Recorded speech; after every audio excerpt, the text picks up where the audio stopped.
আজকের খুতবাটি কোরআনের একটি পুনরাবৃত্তি বিষয় সম্পর্কে কিছু কথা নিয়ে উৎসর্গীকৃত এবং এমন কিছু বিষয় নিয়ে যা আমরা সবাই কোনো না কোনোভাবে চিন্তা করে থাকি।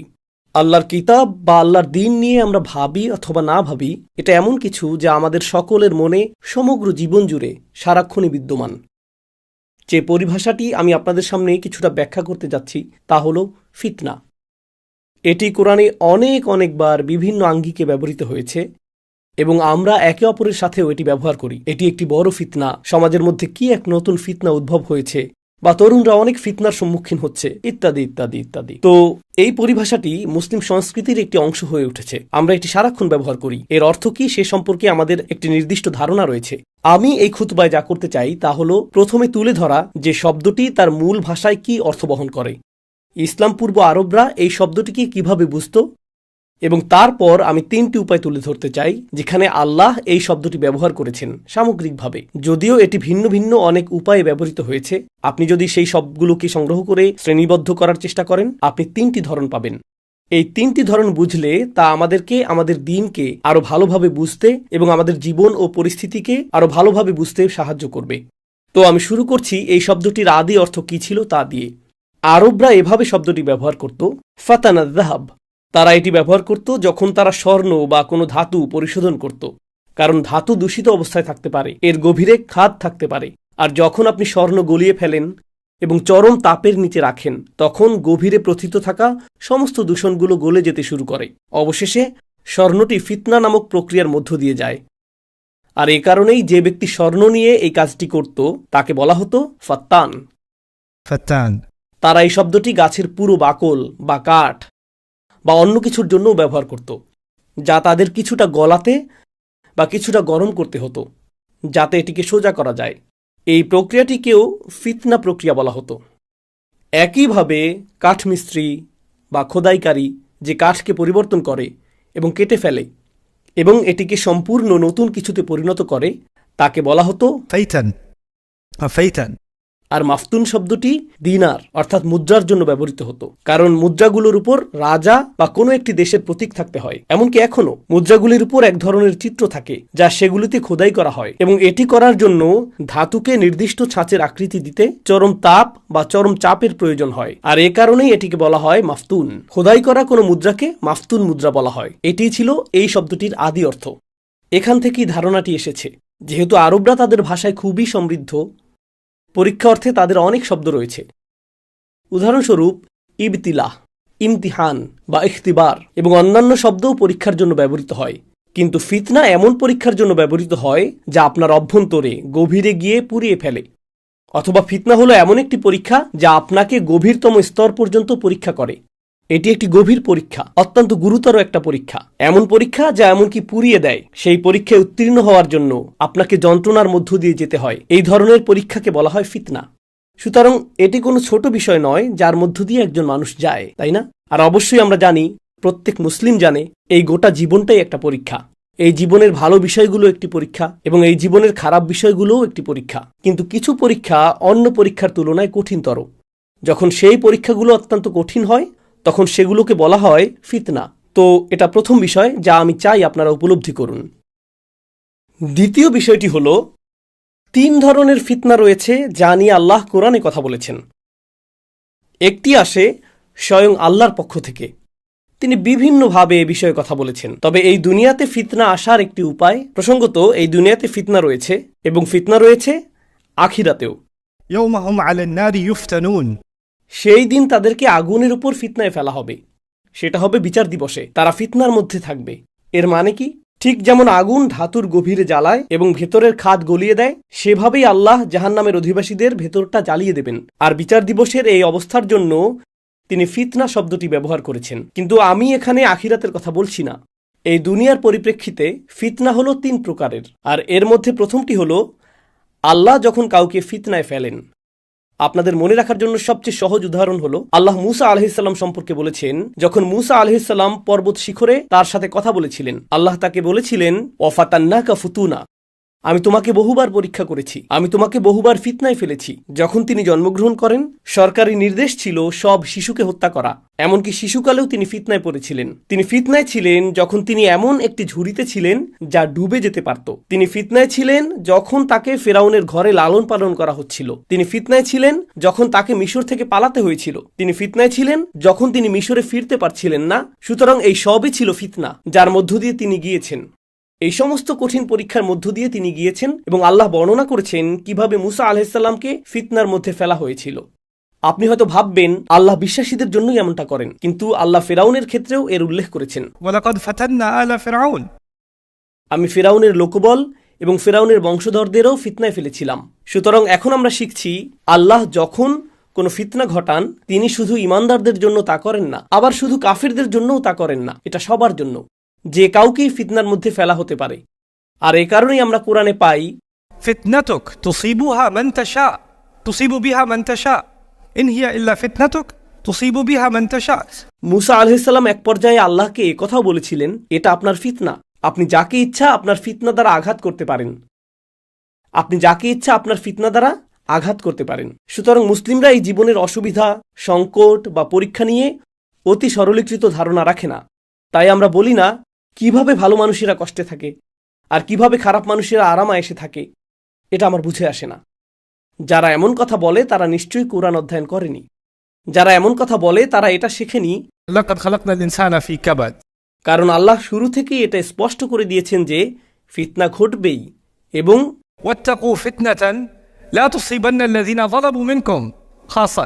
আল্লাহ বলেছেন তোমাদের এমন ফিতনাকে ভয় করা উচিত যা শুধু তাদের উপরই আসবে না যারা অন্যায় করেছে। সুতরাং ফিতনা শুধু খারাপ বা অন্যায়কারী লোকদের উপরই আসে না, ফিতনা সবার উপরই আসে। আর কখনো কখনো কিছু মানুষের অপরাধের জন্য অনেক মানুষকে এর মূল্য দিতে হয়। অন্তত এই দুনিয়াতে বিষয়টা এমনই মনে হয়, কিছু লোক অপরাধ করে আর সবাইকে তার মূল্য দিতে হয়, তাই না? আর এটাই হলো ফিতনার প্রকৃতি। আল্লাহ নানানভাবে ফিতনা সৃষ্টি করেন এবং কিছু ফিতনা অত্যন্ত মারাত্মকভাবে অন্যায্য বলে মনে হয়। যেমন সম্প্রতি আমি ইউসুফ আলাইহিসসালামের ঘটনা নিয়ে আলোচনা করেছিলাম। আর ইউসুফ আলাইহিসসালামের সাথে তার জীবনের শুরু থেকে যা ঘটেছে তা ছিল অন্যায্য। আর তার ভাইরা তার সাথে যা করেছে তাতে তার কোনো দোষ ছিল না। তারা তাকে ফিতনায় ফেলেছিল। ফিতনার একটি ধরন পেলাম যখন আল্লাহ আপনাকে ফিতনায় ফেলেন। ওকে, তাহলে এবার দ্বিতীয় ধরনটি নিয়ে কথা বলা যাক। দ্বিতীয় ধরনটি হলো যখন মানুষ আপনাকে ফিতনায় ফেলে। যখন মানুষ ফিতনায় ফেলে, যেমন ইন্নাল্লাযীনা ফাতানুল মুমিনিনা ওয়াল মুমিনাত, যেমন রব্বানা লা তাজআলনা ফিতনাতাল লিল্লাযীনা কাফারু।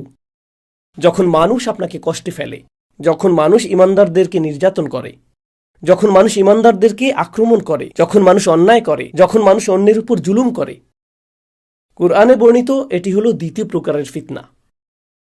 যারা অন্যের বিরুদ্ধে অপরাধ করে তারা তাদেরকে ফিতনায় ফেলে। যারা নির্যাতন, নিপীড়ন, লুটতরাজ, হত্যা করে তারা অন্য মানুষকে ফিতনায় ফেলে। যারা অন্যদের সাথে দুর্ব্যবহার করে তারা মানুষকে ফিতনায় ফেলে। এটা আরেকটি ধরন। তো দুটি ধরনের ফিতনা পাওয়া গেল। একটি ফিতনা যা আল্লাহর পক্ষ থেকে আসে, আরেকটি ফিতনা যা মানুষের পক্ষ থেকে আসে। তৃতীয় আরেকটি ধরনও রয়েছে, যে ফিতনায় আমি নিজেকে ফেলি। ওয়ালাকিন্নাকুম ফাতানতুম আনফুসাকুম, আল্লাহ বলেন তোমরা নিজেরাই নিজেদেরকে ফিতনায় ফেলেছো, তোমরা নিজেদেরকে ফিতনার মধ্যে নিক্ষেপ করেছো। এখন আমরা তিনটি ধরন পেলাম। এখন আমাদেরকে বুঝতে হবে এই তিনটি কিভাবে কাজ করে। একটি হলো আল্লাহর পক্ষ থেকে ফিতনা, আর একটি হলো খারাপ মানুষের পক্ষ থেকে ফিতনা। আর প্রসঙ্গত এটা শুধু খারাপ মানুষই নয়, আমার স্পষ্ট করা উচিত ছিল এটা শুধু খারাপ মানুষের পক্ষ থেকে আসে না। আল্লাহ বলেছেন ইন্নামা আমওয়ালুকুম ওয়া আওলাদুকুম ফিতনা, এমনকি আপনার সন্তানরাও ফিতনা। সুতরাং আপনার সন্তানরা আপনাকে ফিতনায় ফেলে। শুধু কাফেররাই আপনাকে ফিতনায় ফেলে না, আল্লাহর শত্রুরাই আপনাকে ফিতনায় ফেলে না। যে শিশুটিকে আপনি ভালোবাসেন, যে সন্তানদের আপনি ভালোবাসেন, যে মেয়ের বিয়ে দেয়া নিয়ে আপনি আন্দোলিত, আর কয়েক সপ্তাহের মধ্যেই তার বিয়ে, আল্লাহ সেটাকেও ফিতনা বলেছেন, তাই না? সুতরাং ফিতনা আসে আল্লাহর পক্ষ থেকে, ফিতনা আসে মানুষের পক্ষ থেকে, এবং ফিতনা আসে নিজের ভেতর থেকে। এখন আল্লাহ কোরআনে যা বর্ণনা করেছেন তা হলো যখন মানুষের ঈমান দুর্বল থাকে তখন তারা কেমন হয়, তাদের সাথে কি ঘটে। যখন অন্য মানুষ তাদেরকে ফিতনায় ফেলে, মানুষ তাদেরকে ফিতনায় ফেলে, জাআলা ফিতনাতান নাসি কাআযাবিল্লাহ, এই ব্যক্তি মানুষের তৈরি ফিতনাকে এমনভাবে নেয় যখন মানুষ আপনার সাথে কোনো অন্যায় করে, মানুষ বাজে কিছু করে, তখন আপনি নিজের মাথায় সেটাকে এভাবে সাজিয়ে নেন, কেন আল্লাহ এমনটা হতে দিচ্ছেন, আল্লাহ নিশ্চয়ই আমাকে শাস্তি দিচ্ছেন। কেন আল্লাহ আমাকে শাস্তি দিচ্ছেন? আমি তো কিছু করিনি। এভাবে আপনি মানুষের তৈরি করা ফিতনাকে আল্লাহর আযাবের সাথে গুলিয়ে ফেলেন।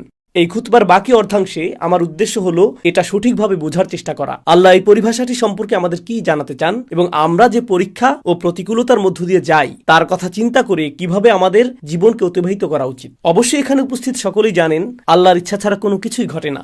আমি আপনাদেরকে সাধারণ একটা উদাহরণ দিচ্ছি। যেমন জুমা শেষে আপনি বের হওয়ার সময় কেউ বাইরে থেকে একটি পাথর তুলে আপনার মাথায় ছুঁড়ে মারল। এটা আপনার মাথায় জোরে আঘাত করল। আপনি ঘুরে তাকালেন, আপনি তার উপর রাগান্বিত। সে বলল, না না না, এটা আল্লাহর পক্ষ থেকে একটা ফিতনা, কেননা আল্লাহর ইচ্ছা ছাড়া কোনো কিছুই ঘটে না। ما أصاب من مصيبة إلا بإذن الله। কোনো বিপদ আসে না, কোনো অসুবিধা কাউকে স্পর্শ করতে পারে না যতক্ষণ না আল্লাহ চান তা ঘটুক। অতএব ভাই, আমি জানি আমি পাথরটা তুলেছি এবং আপনার দিকে ছুঁড়ে মেরেছি, আর আমি আমার নিজের নিশানা দেখে মুগ্ধ। আঘাতটি ছিল বেশ নিখুঁত, কিন্তু ব্যাপারটা হলো এটা নিয়ে আমার সাথে আপনার কথা বলা উচিত না। এটা নিয়ে সৃষ্টিকর্তার সাথে আপনার কথা বলা উচিত। এটা নিয়ে আল্লাহর সাথে আপনার কথা বলা উচিত। দেখুন, এটা হলো বুদ্ধিমত্তার ব্যাপার। এই সমস্যাটি বুঝতে সাহায্য করার জন্য আমি আরেকটি উদাহরণ দিচ্ছি। আপনারা জানেন পোকামাকড়ের মস্তিষ্ক খুবই ছোট, তাই না? আপনি যদি একটি পোকাকে বিরক্ত করেন এবং একটি কাঠি দিয়ে সেটিকে খোঁচা দিতে থাকেন, তখন এটি ওই কাঠির সাথেই লড়াই করতে শুরু করে। এটি কাঠিটিকে আক্রমণ করতে থাকে, কারণ পোকাটির কাছে সমস্যার উৎস হলো সেই কাঠি, তাই এটি সেটাকে আক্রমণ করে। কিন্তু আপনি যদি সামান্য বড় মস্তিষ্কের কোনো প্রাণী নেন, যেমন কুকুর বা সাপ, আর একটি লাঠি নিয়ে আপনি যদি সাপটিকে বিরক্ত করেন, এটা তখন লাঠিকে আক্রমণ করবে না। সে তখন দেখতে পায় যে লাঠির পেছনে অন্য কেউ আছে, এটা আপনাকে কামড় দেবে। কুকুরটি লাঠিটিকে কামড়াতে যাবে না, কুকুরটি আপনাকে কামড় দেবে, কারণ এর মস্তিষ্ক অপেক্ষাকৃত বড়। আচ্ছা, ফিতনা হলো এই লাঠিটা, কিন্তু আসল ফাতিন যে আমাকে এই পরিস্থিতিতে ফেলেছে সে হলো লাঠি ধরে থাকা ওই ব্যক্তিটি। আর আমাদের মস্তিষ্ক কুকুর এবং সাপের চেয়েও বড়। তো লোকটি যুক্তি দিচ্ছে, আমি তোমার দিকে পাথর ছুঁড়েছি, তুমি আমাকে দেখছো, কিন্তু আমি তো কেবল একটা লাঠি। আমার পেছনে তো আছে আল্লাহরই শক্তি, এটা আল্লাহ করেছেন, আমি না, তাই আল্লাহকে দোষ দাও। ধারণাটি এরকম। তাই যেহেতু সব কিছু আল্লাহর ইচ্ছাতেই হয়, আমাদের সাথে ঘটে যাওয়া সকল খারাপির জন্য আল্লাহকে দোষারোপ করা উচিত। এখন এই সমস্যাটি বোঝার জন্য প্রথমে আমি নিশ্চিত করতে চাই আপনারা সমস্যাটি বুঝতে পেরেছেন। এখন আমরা এর সমাধানটা কিভাবে বুঝতে পারি? আল্লাহ যা করেছেন তা হলো এই দুটি বিষয়কে পৃথক করেছেন। আল্লাহ কোনো কিছু ঘটতে দেওয়াটা আর আল্লাহর কোনো কিছু ঘটানোর আকাঙ্ক্ষা করা একই বিষয় নয়। আল্লাহ এই পৃথিবীতে এমন অনেক জিনিস ঘটতে দেন যা আল্লাহকে রাগান্বিত করে তোলে। প্রকৃতপক্ষে আল্লাহ কোরআনে রাগ প্রকাশ করেছেন। যদি সব কিছু ঠিক সেভাবেই ঘটত যেভাবে আল্লাহ চান বা যেভাবে আল্লাহ ইচ্ছা করেন, সব কিছু যদি আল্লাহর সন্তুষ্টি অনুযায়ী ঘটত, তাহলে কোনো কিছু নিয়েই আল্লাহর কখনোই অসন্তুষ্ট হওয়ার কথা ছিল না, কারণ তিনিই তো এই সব কিছু করেছেন। কিন্তু আল্লাহ বলেছেন, গদিবাল্লাহু আলাইহিম, আল্লাহ তাদের উপর রাগান্বিত হয়েছেন। তাফসির কারকগণ এর কি ব্যাখ্যা দিয়েছেন? এখানে পার্থক্য রয়েছে। আল্লাহর রিদা অর্থাৎ আল্লাহর সন্তুষ্টি, আল্লাহর নিজের ইচ্ছায় কিছু করা বা নিজের আকাঙ্ক্ষা থেকে কিছু করা, বনাম তার শুধু এটিকে ঘটতে দেয়া। তিনি তার নিজের প্রজ্ঞা থেকে সিদ্ধান্ত নিয়েছেন তিনি নির্দিষ্ট কিছু বিষয়কে ঘটতে দিবেন, যদিও তিনি নিজে সেই বিষয়গুলো নিয়ে সন্তুষ্ট নন। তিনি মানুষকে সেই স্বাধীনতা দিয়েছেন। তিনি মানুষকে সেই স্বাধীনতা দিয়েছেন এমন সব কাজ করার জন্য যা তাকে অসন্তুষ্ট করে। তিনি তাদেরকে সেই স্বাধীনতা দিয়েছেন। আর প্রথমবার আল্লাহ যখন এটা করলেন, যখন তিনি মানবজাতিকে সৃষ্টি করলেন, তখন ফেরেশতারাও বিভ্রান্ত হয়ে পড়েছিল, কেননা আপনি মানুষকে এমন সব কাজ করার সামর্থ্য দিচ্ছেন যা আপনি নিজে পছন্দ করেন না। ইয়া আল্লাহ, আপনি এই কাজগুলো পছন্দ করেন না, কিন্তু আপনি তাদেরকে এই কাজগুলো করতে দিচ্ছেন। কিভাবে আপনি তাদেরকে এগুলো করতে দিলেন? أتجعل فيها من يفسد فيها ويسفك الدماء؟ তারা এটা বুঝতে পারেনি। আর আল্লাহ বলেছেন, এই মানবজাতিকে আরও অনেক জটিল ও শক্তিশালী উদ্দেশ্যে সৃষ্টি করা হয়েছে, যা এমনকি ফেরেশতারাও তখন পর্যন্ত বোঝার জন্য প্রস্তুত ছিল না। ইন্নী আলামু মা লা তা'লামুন, আমি এমন কিছু জানি যা তোমরা জানো না। তিনি ফেরেশতাদের এই কথা বলেছিলেন। এখন আল্লাহ তাকে অসন্তুষ্ট করার স্বাধীনতা আমাকে দিয়েছেন। অন্য কারোর কথা ভুলে যান। আমি এখানে ফেরাউন বা শয়তানকে নিয়ে বলছি না, আমি আমার নিজের ব্যাপারে বলছি।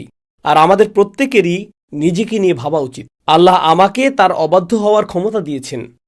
আল্লাহ আমাকে স্বাধীনতা দিয়েছেন তাকে অসন্তুষ্ট করার, স্বাধীনতা দিয়েছেন তাকে রাগান্বিত করার, স্বাধীনতা দিয়েছেন গীবত করার, স্বাধীনতা দিয়েছেন অপবাদ দেওয়ার, স্বাধীনতা দিয়েছেন হারাম খাওয়ার, স্বাধীনতা দিয়েছেন অন্যকে আক্রমণ করার। তিনি আমাকে সেই স্বাধীনতা দিয়েছেন, তিনি আমাকে সেটা করার সামর্থ্য দিয়েছেন। সুতরাং আমি অভিযোগ করার আগে যে কিভাবে সে পার পেয়ে গেল, কিভাবে ও পার পেয়ে গেল, কিভাবে এই জালিম পার পেয়ে গেল, এই কথা বলার আগে আমার নিজেকে জিজ্ঞেস করতে হবে কিভাবে আমি পার পেয়ে যাই, কিভাবে আমি পার পেয়ে যাই।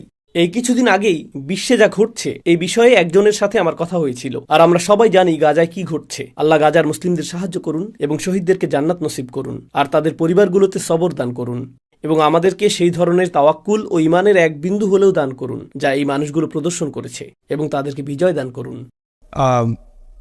তো একজন এসে জিজ্ঞেস করলো, আল্লাহ কিভাবে এটা ঘটতে দিচ্ছেন, আল্লাহ কেন এটা থামিয়ে দিচ্ছেন না? কারণ এটা আল্লাহর পক্ষ থেকে ফিতনা।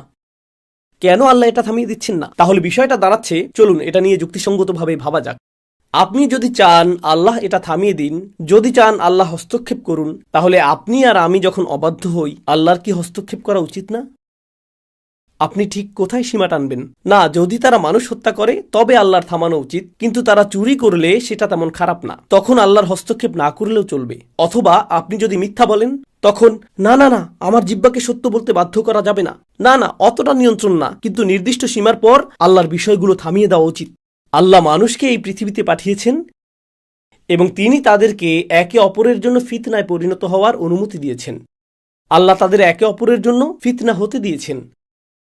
আর আমরা যখন একে অপরকে ফিতনায় ফেলি, মানুষ যখন একে অপরকে ফিতনায় ফেলে আর তারপর আমরা বলি না না না এটা আল্লাহর দোষ, আল্লাহ এমনটা করেছেন, কোনো মানুষ নয়, এটাই হলো আপনি যখন নিজেকে নিজে ফিতনায় ফেলেন। এটি তৃতীয় ধরন। এটা আল্লাহর পক্ষ থেকে, শুধু এই অর্থে যে আল্লাহ আপনাকে পরীক্ষিত হতে দিয়েছেন। আল্লাহ একটি পরিস্থিতি তৈরি করেন এবং আপনাকে পরীক্ষার সম্মুখীন হতে দেন, এটা দেখতে যে আপনি কেমন প্রতিক্রিয়া দেখাবেন, আমি কেমন প্রতিক্রিয়া দেখাবো, ব্যাস এইটুকুই। আপনারা জানেন ইসলাম ছাড়া ভিন্ন ধর্মী আরও মানুষ আছে, তারাও কিন্তু স্রষ্টায় বিশ্বাস করে। কিছু মানুষ এক নিপীড়ক স্রষ্টায় বিশ্বাস করে, যে মানুষকে যন্ত্রণা দিয়ে মজা পায়, যে এই খেলা উপভোগ করে। যেমন পুরনো দিনের রাজারা তাদের বিনোদনের জন্য যা করত, তারা একটি স্টেডিয়ামে যেত, সেখানে একজন বন্দীকে বের করে আনতো আর একটা সিংহ বের করে আনতো, আর মানুষটিকে সিংহটির ছিঁড়ে খেতে দেখাটা তারা উপভোগ করত নিজেদের বিনোদনের জন্য। তাই মানুষের এই অসুস্থ ধারণা তৈরি হলো যে রাজারা তাদের প্রজাদের কষ্ট দেওয়াটা উপভোগ করে। কিছু লোক এমন দর্শনও তৈরি করেছে যে আচ্ছা, একজন স্রষ্টা আছেন, তিনি এই মহাবিশ্ব সৃষ্টি করেছেন, কিন্তু তিনি এটা দেখে উপভোগ করেন যে আমরা একে অপরকে পুড়িয়ে দিচ্ছি, আমরা একে অপরকে হত্যা করছি। তাদের দৃষ্টিতে এই হলো স্রষ্টার স্বরূপ। এই ধরনের ধারণাকেই বলা যায় মানুষের নিজেকে নিজে ফিতনায় ফেলা। জাআলা ফিতনাতান নাসি কাআযাবিল্লাহ। এটাই সেই বিষয়। আল্লাহ আযজা ওয়া জাল্লা নিজেও এর বর্ণনা দিয়েছেন। আল্লাহ যখন আমাকেও আপনাকে ফিতনাতে ফেলেন, এর একটি উদ্দেশ্য রয়েছে। আসুন উপসংহারে আসি।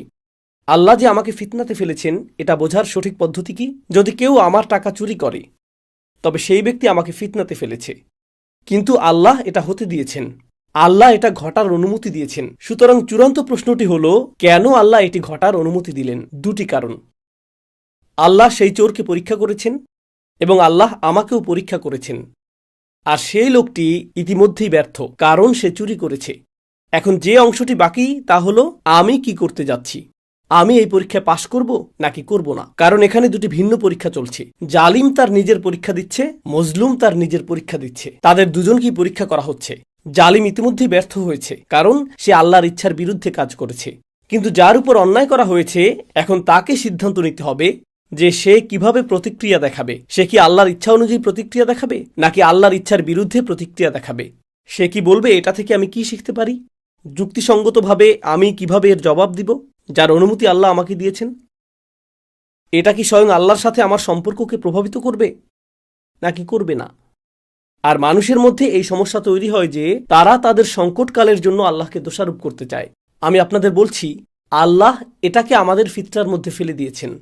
তিনি মানুষের প্রকৃতিতে এটা দিয়েছেন। এটা বোঝার জন্য আপনাকে মুসলিমও হতে হবে না। আল্লাহ আমাদের প্রকৃতির মধ্যে এই বোধশক্তি দিয়েছেন যে আসলে মানুষই একে অপরকে সংকটে ফেলে।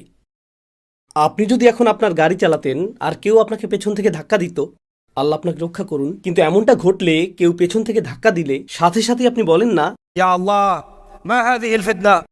আপনি পেছনে তাকিয়ে বলেন, এই যে ভাই দেখে চলুন, ফোনে কথা বলছেন কেন? সাথে সাথেই যেই ব্যক্তি ধাক্কা দিয়েছে তাকে আপনি দোষ দেন, আপনি আল্লাহকে দোষ দেন না। আপনি আল্লাহকে দোষ দেন না, আপনি বলেন এই আপনার ড্রাইভিং লাইসেন্স দিন, আমি পুলিশ ডাকছি। তাৎক্ষণিকভাবেই আপনি তাকে দায়ী করছেন, তাই না? আর এই একই ব্যক্তি যখন তার সাথে খারাপ কিছু ঘটে সে বলে আমি এই লোকটিকে দায়ী করতে চাই, কিন্তু যখন সে নিজে কোনো ভুল করে সে বলে এটা তো আল্লাহর ইচ্ছা ছিল, আমার কি করার আছে। قدر الله ما شاء فعل. বুঝতে পারছেন? এটা এক ধরনের মুনাফিকি, তাই না? অন্যদের দায়ী করতে চাই কিন্তু নিজেকে নয়। তো মানুষ এসব বিষয় নিয়ে দর্শন কপচায় এবং তারা এসব নিয়ে কথা বলে এবং তারা নিজেদেরকে ফিতনাতে ফেলে দেয়। আল্লাহ এমন লোকদের সম্পর্কে বলেছেন, ألا في الفتنة سقطوا. তারা কি ইতিমধ্যেই ফিতনায় পতিত হয়নি? তারা কি ইতিমধ্যেই পতিত হয়নি? এজন্যই আল্লাহর কিতাব অধ্যয়ন এবং আল্লাহর কিতাব নিয়ে গভীরভাবে চিন্তা করা এত বেশি গুরুত্বপূর্ণ। এ কারণেই এটা বোঝা জরুরি যে একটি দৃশ্যমান জগৎ আছে এবং একটি অদৃশ্য জগৎও আছে, আর আল্লাহ যা কিছু করেন সেগুলোর পেছনে একটি উদ্দেশ্য থাকে। এটা কখনো উদ্দেশ্যহীন নয়। আল্লাহ আমাকে উদ্দেশ্য ছাড়া সৃষ্টি করেননি, আর আল্লাহ আমাকে এমন কোনো পরিস্থিতিতেও ফেলেন না যার কোনো উদ্দেশ্য নেই। সেই প্রত্যেকটি উদ্দেশ্যের পেছনেই কোনো না কোনো হিকমা রয়েছে। মানুষ একে অপরের সাথে নির্বুদ্ধিতা সুলভ কাজ করে থাকে, কিন্তু আল্লাহ সেই সব নির্বোধ কাজের পেছনেও প্রজ্ঞাপূর্ণ কোনো উদ্দেশ্য না থাকার সুযোগ দেন না। এ কারণেই তিনি ইউদাব্বিরুল আমর, তিনি তাদবিরুল আমর ঘটান। তিনি সব কিছু পরিকল্পনা করেন। এমনকি আমাদের যে সকল কাজের পরিকল্পনা আমরা করি না অথবা খুবই বাজে পরিকল্পনা করি, সেগুলোর পেছনেও আল্লাহর মহৎ কোনো হিকমা নিহিত থাকে। আল্লাহ যেন আমাদের এমন মানুষে পরিণত না করেন যারা মাফতুন, যারা ফিতনায় পতিত হয়, যাতে আমরা আল্লাহর পরীক্ষাকে মানুষের উপর মিথ্যাভাবে আরোপ না করি। মানুষ একে অপরের ক্ষতি করে আনন্দ পায়, কিন্তু আল্লাহ পরীক্ষা করেন শুধু আমার নিজের ভালোর জন্যই। আল্লাহ আমাকে এমন কোনো পরীক্ষায় ফেলবেন না যা থেকে আমি শেষ পর্যন্ত উপকৃত হব না। কোনো না কোনোভাবে এটি এমন হয়ে উঠবে যা আমার মর্যাদাকে বাড়িয়ে দেবে। يرفع الله الذين آمنوا منكم والذين أوتوا العلم درجات. তোমাদের মধ্যে যারা ঈমান এনেছে এবং যাদেরকে জ্ঞান দান করা হয়েছে, আল্লাহ তাদের মর্যাদাকে উন্নীত করবেন। আর আল্লাহ মর্যাদা বৃদ্ধি করেন আরো এবং আরো বেশি পরীক্ষার মাধ্যমে। সুতরাং আল্লাহ যেন আমাদেরকে সেই পরীক্ষাগুলো বোঝার এবং জীবনে আমরা যেসব পরীক্ষার মুখোমুখি হতে চলেছি সেগুলোতে উত্তীর্ণ হওয়ার তৌফিক দান করেন। এই হলো আমার সর্বশেষ উপদেশ, যা আমি নিজেকে এবং আপনাদের সকলকে দিচ্ছি। আল্লাহ আজ্জা জাল্লাহ এই উম্মাকে প্রস্তুত করছেন। তিনি এই উম্মাকে প্রস্তুত করছেন। সূরা আল বাকারায় তিনি আমাদের এক নতুন উম্মাহ হিসেবে ঘোষণা করেছেন, وكذلك جعلناكم أمة وسطا. তিনি আমাদের একটি ভারসাম্যপূর্ণ জাতি ঘোষণা করেছেন এবং সেই একই সূরায় তিনি বলেছেন, ولنبلونكم بشيء আমি অবশ্যই তোমাদেরকে পরীক্ষা করব, সকল ধরনের জিনিস দিয়ে পরীক্ষা করব। من الخوف والجوع ونقص من الأموال والأنفس والثمرات. আমরা তোমাদেরকে অনেক পরীক্ষার মধ্যে ফেলবো, অনেক এবং অনেক বেশি পরীক্ষায় ফেলবো। কিন্তু এর ফলাফল কি হবে? কিভাবে বুঝবে যে তুমি পরীক্ষায় উত্তীর্ণ হয়েছো? কে ভালো ফল লাভ করবে? কিভাবে জানবে যে তুমি পরীক্ষায় উত্তীর্ণ হয়েছো? সেটা রয়েছে আয়াতটির শেষাংশে। আল্লাহ বলেছেন, وبشر الصابرين الذين إذا أصابتهم مصيبة قالوا إنا لله وإنا إليه راجعون.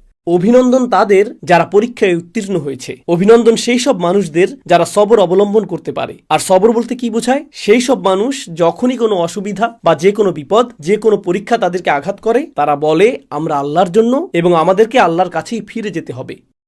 তারা উপলব্ধি করে এই পরীক্ষাগুলোর প্রত্যেকটিই অস্থায়ী এবং আল্লাহর দিকে প্রত্যাবর্তনই হলো স্থায়ী।